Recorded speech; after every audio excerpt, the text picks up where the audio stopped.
Et bonjour à tous les amis, donc on se retrouve pour un tutoriel avec un Samsung A55 qui est cassé au niveau des cristaux liquides. Donc vous pourrez trouver l'écran d'origine bien sûr hein, pour ce modèle, le A55 5G. Sur notre site, je vous montrerai le site d'un coup. Le partenaire des professionnels de la téléphonie. Pièces détachées, kits de réparation, accessoires de qualité, depuis toujours. Fiable, réactif, complet, Dourix. L'efficacité en toute confiance. Donc ce qui va se passer pour ce tuto, on va l'entamer tranquillement. On va avoir besoin d'un cruciforme, d'une lame 0,1 mm, d'accord, pour ouvrir l'arrière parce qu'il va s'ouvrir par l'arrière. Tapis chauffant, donc pour chauffer la vitre arrière parce que à froid vous allez la casser, donc on va le mettre à chauffer sur le tapis. Si on n'a pas de tapis, on peut utiliser un sèche-cheveux, d'accord. Le processus va être un peu plus long et un peu plus complexe, ok. Donc le nouvel écran est doté du vibreur, de la nappe volume power préinstallé avec le haut-parleur. Donc c'est l'avantage du service pack Samsung, d'accord. Je vous mettrai donc le lien ou le commander. Vous savez qu'on est un centre aussi de formation et de réparation, donc on forme les techniciens smartphone depuis maintenant quelques années. Donc je vous mettrai les liens de l'association où vous allez pouvoir vous inscrire. Youssef vous accompagne de A à Z dans une formation complète, reconnue par les plus grandes marques telles qu'Apple et d'autres encore. Il vous forme et vous certifie. Prêt à devenir un vrai pro? Alors ok, donc qu'est-ce qu'on a? On a un smartphone. Ce qu'on va faire, on va prendre le premier film, d'accord? Et on va essayer juste de faire une petite ouverture. Faites attention parce qu'il y a quand même la peinture, hein, la peinture de la vitre. Pas que vous la délarguez. La petite pipette, la fiole, d'accord. On met un petit peu de liquide histoire de faciliter l'ouverture. Voilà.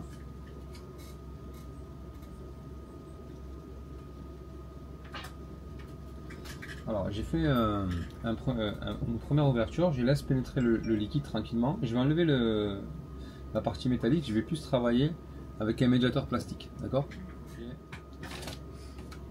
Voilà.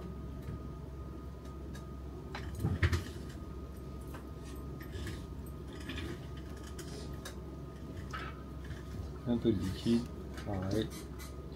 Je juste d'avoir assez d'ouverture pour mettre le médiateur.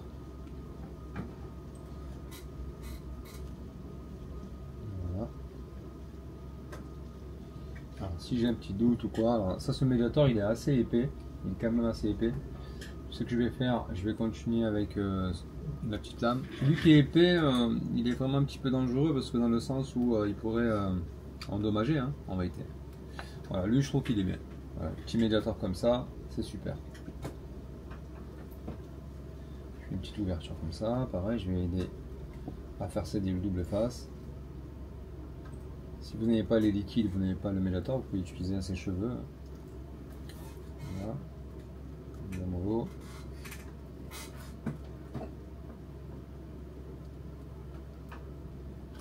Dès qu'il y a une résistance, je m'arrête. Je n'avais pas d'aller trop loin. Voilà, pareil, un petit peu de liquide. Alors c'est un liquide qui s'évapore, hein, il ne reste pas du tout. C'est juste qu'il s'évapore au bout de quelques secondes. Mais ça permet aussi de faire céder le double face, quoi. Alors, très important, hein, c'est pas de la colle. C'est du double face. C'est pour ça d'ailleurs que moi je travaille toujours au double face et je remets du double face. Ce qui va se passer, c'est que je vais décomposer un petit peu tout ça. Donc une fois que j'arriverai à la carte mère, je mettrai mon bracelet antistatique pour éviter de cramer quoi que ce soit sur la carte mère. Je vais juste décomposer.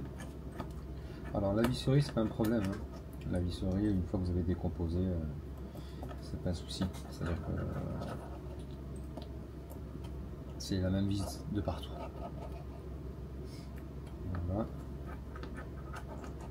Là, on va accélérer le process et on revient après pour la partie suivante. Alors j'ai enlevé la plasturgie, je vais enlever les nappes. Donc ça c'est des nappes qui s'enlèvent, qui se déconnectent, d'accord. J'ai enlevé la batterie bien sûr bien avant.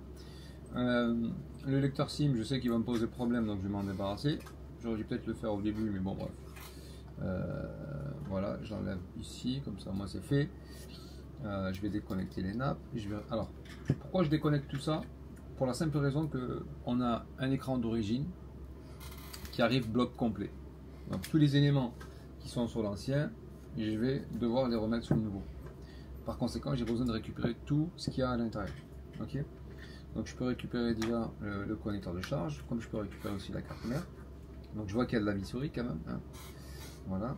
Donc ce que je vais faire, c'est que je vais récupérer le connecteur de charge de mon A55. Ok. Alors moi j'utilise beaucoup mes ongles, mais vous pouvez utiliser après des petites spatules comme ça. Hein. Souvent il y a du double face. Ça peut être, il peut y avoir une petite résistance. Alors si vous voulez, vous pouvez le faire chauffer, il n'y a aucun souci. Sinon je vois qu'il y a une résistance. J'ai pas vu qu'il y avait une deuxième vis. Donc, attention, il y a de la visserie. Ok, donc deuxième vis, donc deux vis pour le connecteur de charge. Et là, mon connecteur de charge vient plus facilement. Ok.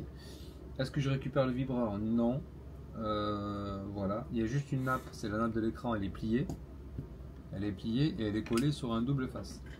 Je vois que dans le nouvel écran qu'on a ici, pareil, il y a du double face. Donc je vais venir plier la nappe de l'écran comme elle est ici. Voilà. De faire en sorte que j'ai vraiment la même pliure qu'ici. Ce que je vais faire, je vais récupérer le bouton d'empreinte. Alors il est assez bien calé. Je vais chauffer pour éviter de trop forcer dessus. Je vais allumer mon bidule. Ok, je récupère le capteur d'empreinte. Si je veux, je peux le remettre directement dans le nouvel écran. Comme ça, moi, ça me fait gagner du temps. Ensuite, qu'est-ce qu'on a? On va voir la carte mère. Donc n'oubliez pas, j'ai le bracelet anti-statique.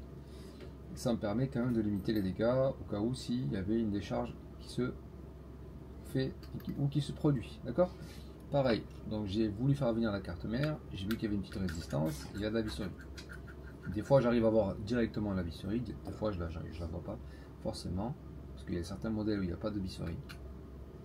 Et là j'ai ma carte mère qui vient facile, d'accord? Attention, là où vous posez votre carte mère, n'allez pas poser la carte mère sous la visserie. Pas du tout sur la visserie, vous la posez ailleurs. Alors je compare avec le nouvel écran, le haut-parleur il est là. Qu'est-ce qu'il y a? Voilà, tout est là, les volumes, nickel. Il y a juste la batterie à récupérer. Je vais récupérer la batterie. Alors, la batterie, ils ont mis une languette. Sauf que la languette, bon, même si vous la tirez, parfois, la batterie, elle vient pas tout le temps. Donc, il faut avoir une technique pour la faire venir et surtout pour pas casser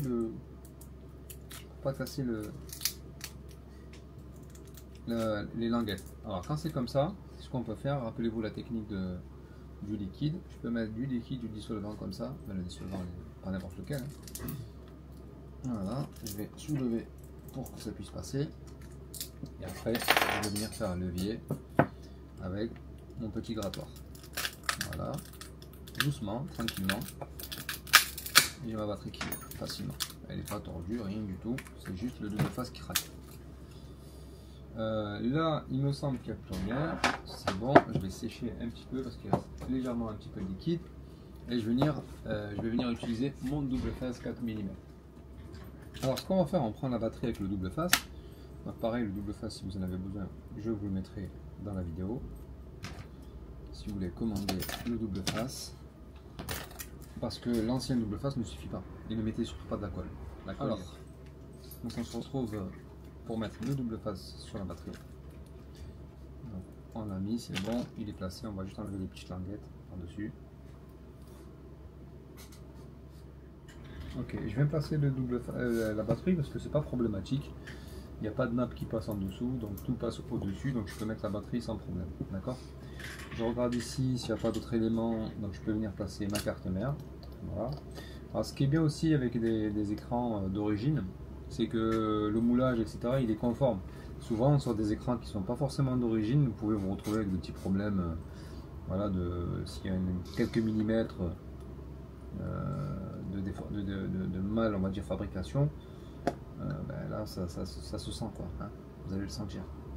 Je remets les nappes dans le bon sens, hein, donc attention de ne pas vous tromper de sens, pour éviter de ne pas faire de boulettes. Après, il y a des détrompeurs. Hein. Mais parfois, voilà, vous pouvez, comme la petite là, vous pouvez vous tromper et changer de sens, quoi. Ouais. Même si elle est flèche, parfois vous pouvez commettre cette erreur là. Alors, je vais brancher les nappes qui relient l'écran et le connecteur de charge. Voilà. Alors le but de vous faire venir en formation ici au SAV, c'est pour vous montrer un petit peu la réalité dans quoi vous allez vous lancer, d'accord. Parce que vous formez dans une salle de conférence, etc., c'est bien beau, ça peut être intéressant d'un point de vue théorique, mais vous n'allez pas être connecté vraiment à la réalité, quoi.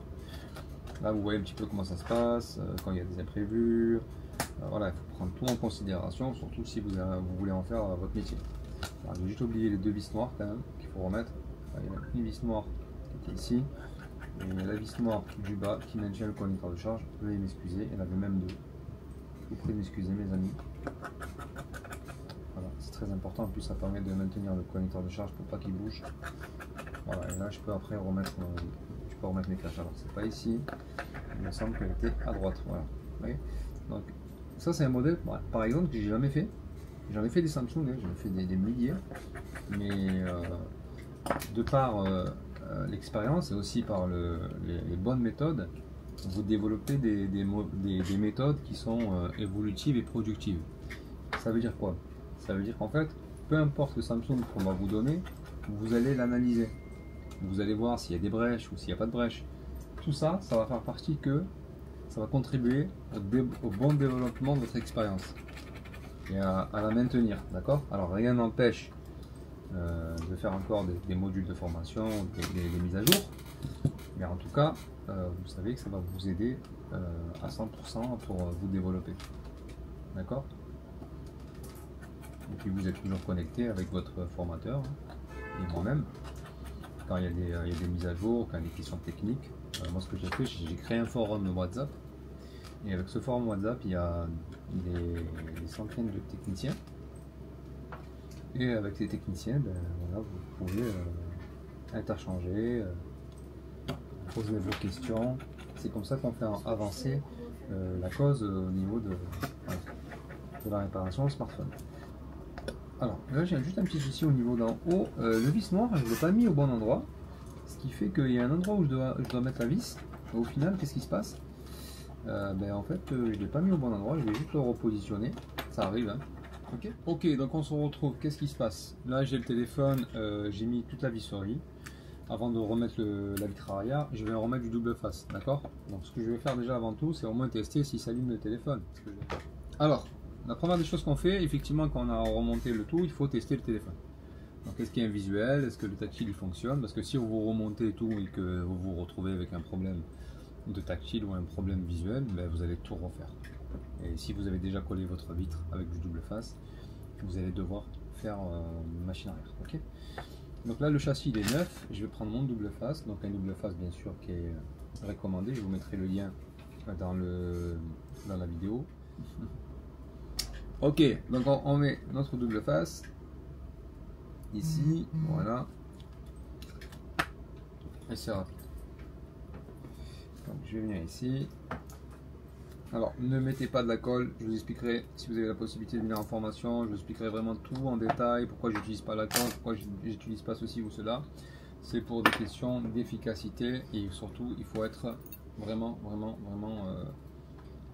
professionnel pour pas faire de bêtises, parce que vous mettez de la colle, c'est dégueulasse, c'est sale, c'est dur à enlever, il faut gratter, alors que le double face c'est rapide et rapidement vous pouvez le faire chauffer et enlever sans endommager la vitre, sans endommager le téléphone. Donc en fait au final vous perdez pas beaucoup de temps, parce que le temps c'est de l'argent, et quand vous perdez trop de temps sur un téléphone, vous mettez une heure ou deux juste à gratouiller, mais vous perdez de l'argent, d'accord?